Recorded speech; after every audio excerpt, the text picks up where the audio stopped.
Hello everybody and welcome back to another Redline Designz Cup Series race review. Thank you for tuning back in. This is race number 2 at Charlotte Motor Speedway. It was run on March 24th, 2013, and what an exciting race it was. Once again, this is narrated by Dale Reynolds. Again, I was part of the race. I try to keep myself as unbiased as possible. And without further ado, let's get to the action. So here we are. This is the starting grid for the Charlotte race. As you can see, if I get my mouse to scroll down over here, Nick Del Campo on the pole in his number 48 Chevrolet. Then you see yours truly, myself, on the outside pole. Brandon Lowe's starting 3rd in his Ford Fusion. And there's Sean Tate starting 4th. Then you see Alex Montefronte actually starting 6th. That is Braxton Pierce. There he is, starting inside of him in the 5th spot. And then you see Austin Hess on the outside here. He's starting 8th. And then Austin Dombrowski, your points leader, is starting on the inside here in 7th position. And the person you actually don't see gridded right now is Ben Britton. He is actually not gridded up, starting from the pit road. So without further ado, here we go. This is the start of the race. I will cut out and let you guys listen to it.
Alright, as you can see there, Nick Del Campo, who sat on the pole, ends up leading the first 2 laps. And I have to say, the racing was very intense here at the beginning. The front 3 pulled away from the rest of the pack. It looks that way. Nick Del Campo, Brandon Lowe's, and myself all racing hard, which is what we want. Racing hard but clean. There you see Sean Tate kind of trying to keep us there in 4th. He's in the 4th spot. Austin Dombrowski, your points leader, is actually working his way up through the field at this time. He's trying to get up there after his 7th place starting spot. And the racing, as I said, was very intense here in the opening part of the race. You see Nick and Brandon fighting pretty hard here. And here's another shot of that. This is actually the pass for the lead early on in the race. It's the first lead change, I do believe. Brandon Lowe's goes underneath Nick Del Campo for the lead, and that's the first lead change of the day. However, things would not stay that way here on lap 17 or 16.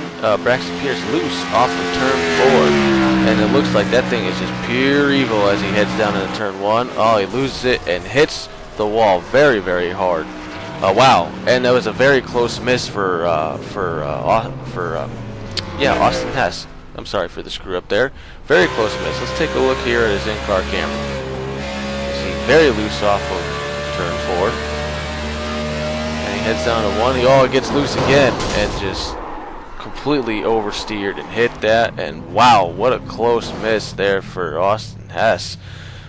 Let's take a look here at Austin. Let's see what Austin Hess saw. He heads down into turn 1, and wow, Braxton hits that wall a ton, and oh boy, he's going to be needing a new pair of shorts after that one. But as you see here, that caution warranted for everybody to come on down, take 4 new Goodyears and a full tank of gas, and we'll speed it up here. You see that Brandon Lowe's was leading.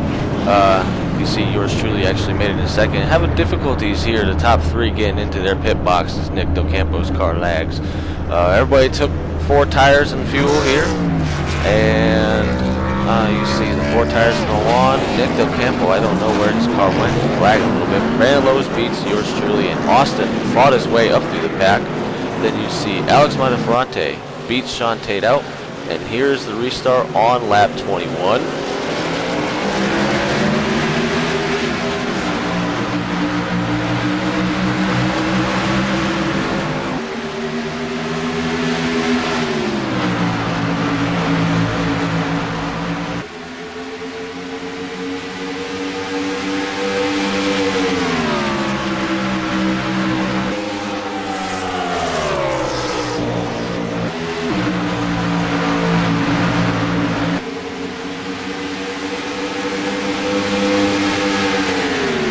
As you see there, Brandon Lowe is with the lead. Yours truly, Dale Reynolds in second, Austin Dabrowski third, Alex Montefronte in fourth. Now, unfortunately for Alex, it would not last for long here on lap 45. We're going to show you. He coming off of turn 2, he faded back from his fourth place start. He loses it coming off of 2. Oh wow, he's way out of the groove heading into turn 3. Oh, and he's just about wrecked. Did he save it? Use the apron to help him? No, hits the outside wall very hard, almost similar to what Braxton did. And this is actually not going to help him after his strong finish at Daytona. So we look at his onboard. Off of turn 2, that thing is just pure evil. And look at him fight that wheel down the back stretch. And he heads into turn 3. He's very sideways, but he uses the apron. He's still in the throttle. And nope, it's got off from one again and overcorrects. And into the outside fence he goes again. Not the finish he's looking for after having a strong Daytona. And you know, he wrecked off of turn 4 or turn 2, but he didn't have anything till turn 4. But here we go. Lap 51 was the restart. Everybody had come in and taken 4 tires and some Sunoco race fuel. Brandon Lowe's actually elects to start on the outside for this restart, as you see him wheeling the car there. Nick Del Campo in second. Yours truly in third. And we go through the in-car cameras here. Sean Tate in fourth. And Austin Dabrowski in fifth. Javon riding in sixth. He'd been battling connection issues. We see Alex Montefronte there limping his car around the track. You see the racing for the lead. Very intense indeed. Here is the 2 best cars pretty much all night. Nick Del Campo and Brandon Lowe. Definitely the 2 best cars all night. You see yours in third. It would not stay that close. I can tell you, Nick Del Campo and Brandon Lowe put on a clinic. The rest of the race from here actually goes green. It's only a 140 lap race. The last 85 laps were run green, in which that meant green flag pit stops. That's right, green flag pit stops yet again. Awesome racing by some great guys tonight. And the first one to hit pit road on lap 86 was Austin Dabrowski. His car had fallen way off. I believe he's pitted from 4th or 5th position, and he short pit everybody else. He was the first on pit road, trying to hopefully gain some time on those fresh tires. As you see him rolling down pit road here. The next person to come in was yours truly. This is on lap 90, and this is the eventual about 10 laps before the 2 leaders came in. Again, trying to short pit and gain some time on those fresh tires.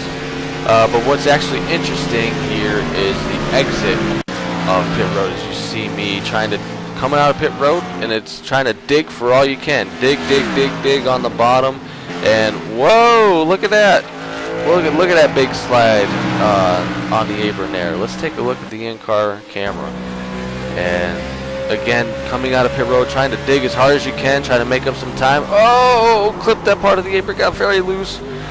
Fortunately, hit the brakes and kept it straight. But definitely not a good way to gain time. Now here you go. This is pretty much what most of the last 85 laps look like. Nick Del Campo and Brandon Lowe putting on an absolute clinic. And I wanted to show you guys. You see that track behind them? There was nobody in sight. They were in their own zip code. Yours truly was running third, and this is actually before the pit stops happened. I was about 7 seconds behind, so they definitely had the best 2 cars all night. Here comes Brandon Lowe making his green flag pit stop on lap 99. He ends up short pitting Nick Del Campo by 1 lap. And Brandon Lowe's comes in, obviously taking 4 fresh fuel goods and a full tank of Sunoco Racing fuel. Here comes Nick Del Campo on the very next lap, which is lap 100, coming into pit road and makes it a clean entry. No speeding penalties on anybody. Nobody had speeding penalties, which was very nice. And here it is, right here. Again, the 2 dominant cars racing for the lead, and very open track behind them. Oh! Brandon Lowe's hits the wall off of turn 2. And that is looks like it's going to surrender the lead to Nick. This would actually be the pass for the lead and eventually for the win. Nick Del Campo around the outside, actually, which was very unlikely because the outside lane was not a very good lane to race during this race. But Nick Del Campo ends up passing Brandon Lowe's after Brandon Lowe's hits the wall. That hit to the wall seems to have cost him, as you see here, off of turn 4. And the 48 car at Charlotte, what can you say? Does it again. Nick Del Campo wins the pole and takes the victory there at Charlotte. This is his first win in the Redline Designz Cup Series. Just an unbelievable race. Nick Del Campo ended up leading 85 of the race's 140 laps. As you see, Brandon Lowe's comes through second, and yours truly comes across in third. And lots of camera action going on. Sean Tate comes home fourth, and Austin, which looks like he made a big slide out of turn 4, he comes home in fifth. As you see, Brandon Lowe's and see Nick Del Campo getting congratulations from everybody in the field. What a spectacular race he had put on.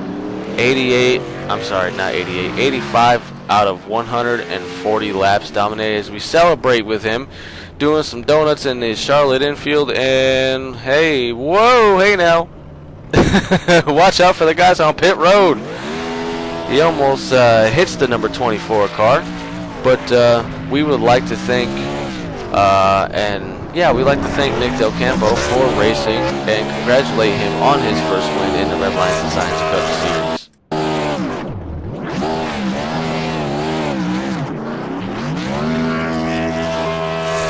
Alright, as you see here, here's the official race results. Nick Del Campo wins the pole, wins the race, leads the most laps. I'd call that a perfect night, wouldn't you? Something about the 48 Charlotte. Brandon Lowe's comes up in second place after his strong Daytona run. That's definitely going to help him in points.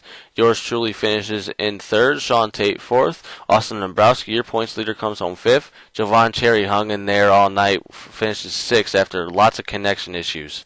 And then after him, Alex Montefronte actually ended up, I don't think he ended up finishing the race, but he definitely hung in there as long as he could. He finishes seventh.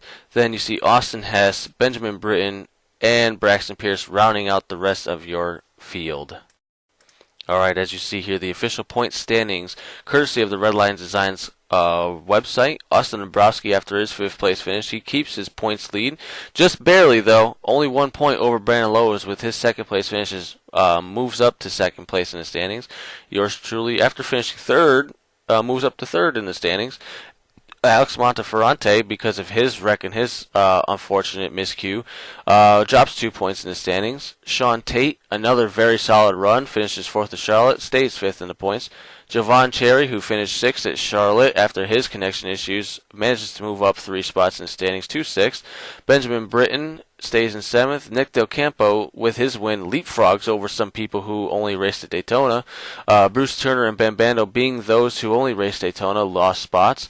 Austin Hess joins the fray. He's 11th. Tony Ball 12th. And Braxton Pierce is 13th. And that rounds out your point standings after Charlotte. We here at Redline Designz hope you enjoyed this race review. The next race is actually going to be April 7th at Pocono. It should definitely be a very interesting race. I'm looking forward to it with the new Gen 6 cars.